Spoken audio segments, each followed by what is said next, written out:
Dnešnou témou je používanie mobilov počas šoférovania. Vaša spoločnosť k tomu robila aj nejaký prieskum, tak povedzte, čo ste zistili.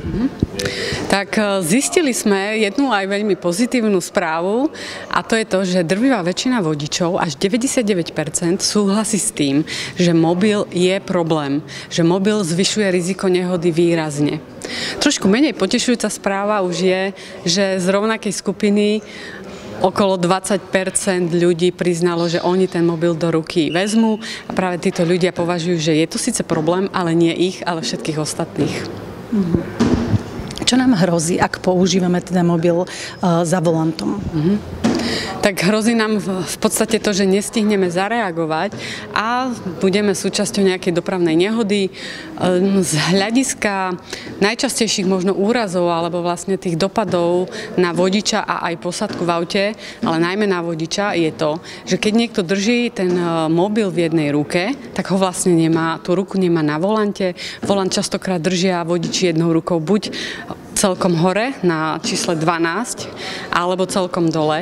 A v prípade nárazu, keď je ruka na tejto nesprávnej pozícii, tak jednoducho ten výbuch airbagu spôsobí, že v podstate môže vodičovi zlomiť ruku, respektíve si vlastnou rukou vodič rozbije hlavu. A vieme aj povedať, aké sú najčastejšie úrazy, alebo aké najčastejšie úrazy hrozia, okrem tohto, že si zlomí tú ruku, z tej nepozornosti?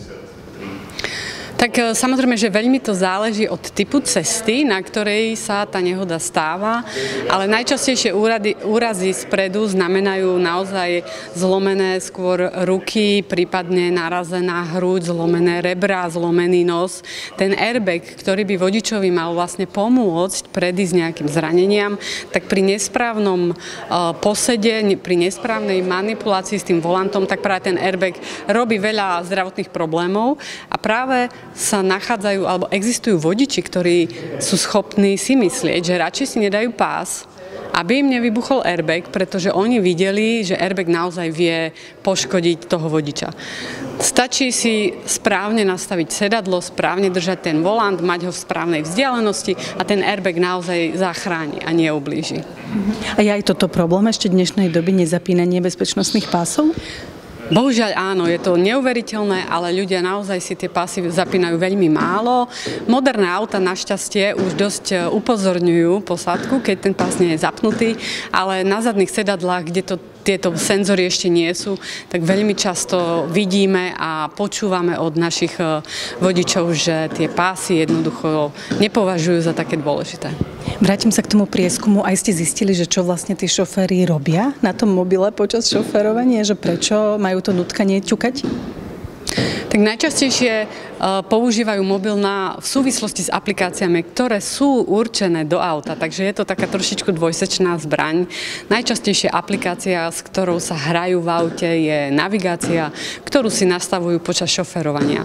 Tá navigácia samozrejme, že slúži vodičovi, je to dobrá vec, ale je veľmi dôležité, aby disciplinovaný vodič si nastavil navigáciu pred štartom. Čo s tým vieme teda robiť, ako preventívne vieme predchádzať tomu, aby sme neťukali do toho mobilu počas jazdy? Tak najdôležitejšie je asi, aby každý začal od seba. Aby si každý stanovil naozaj jednoduché pravidlá a snažil sa ich aj voči sebe plniť a dodržiavať. To znamená, keď si sadneme do auta, jednoducho všetko, čo potrebujeme s tým mobilom robiť, nastaviť si, tak to urobíme pred naštartovaním. Následne ten mobil odložíme z dohľadu a jazdíme plne sústredení na premávku. Tiež je veľmi dôležité, aby sme si uvedomili, hlavne rodičia, že naše deti nás vidia. A keď naše deti vidia, že ten mobil do ruky chytíme, tak naozaj je veľmi veľká pravdepodobnosť, že takéto správanie budú kopírovať aj oni, či už na kolobežke, pešo, alebo neskôr aj za volantom. A je v tomto smere rozdiel, či ten vodič drží mobil v ruke, alebo ho má pripojený proste na palubnej doske na nejakom nosiči a ťuká doňho bez toho, aby ho držal v ruke? To je práve tá mylná predstava, že mnoho vodičov si myslí, že keď sa s mobilom hrá, keď ho nedrží v ruke, ale je v držiaku, takže to je vlastne bezpečné. Nie je to bezpečné, rozdiel je veľmi maličký, to je jedno, či ho držíme v ruke, alebo či do ňoho ťukáme, keď je v držiaku. Je to veľké riziko a nemali by sme to robiť. A nie je teda v tomto zmysle rozdiel v zornom uhle pohľadu, že keď držím ten mobil v ruke, tak asi viac skloním hlavu alebo niečo, avšak kým ho mám na držiaku, tak v podstate len míham očami hore-dole. Nie je tam žiadny rozdiel? Je tam istý rozdiel, keď sa pozeráme na mobil, ktorý držíme dole v ruke, lebo štandardne ho sa snažíme skryť pred policajtami, tak vtedy naše periférne videnie takmer neexistuje.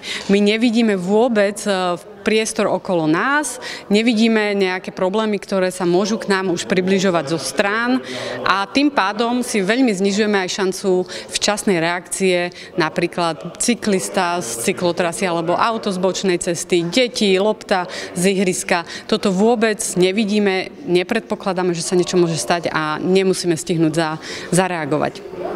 Zároveň platí aj to, že aj keď máme ten mobil v držiaku a aj keď telefonujeme napríklad hands-free, tak keď je tá téma telefonátu náročná, keď sa potrebujeme naozaj sústrediť na to, čo hovoríme a čo počúvame v tom telefonáte hands-free, tak aj vtedy strácame periférne videnie. Nie je to až také zlé, ako keď ten mobil držíme v ruke, ale aj vtedy máme tendenciu upierať zrak do jedného bodu pred nás, prestaneme pohybovať očami a to nám taktiež obmedzuje periférne vnímanie problémov okolo nás.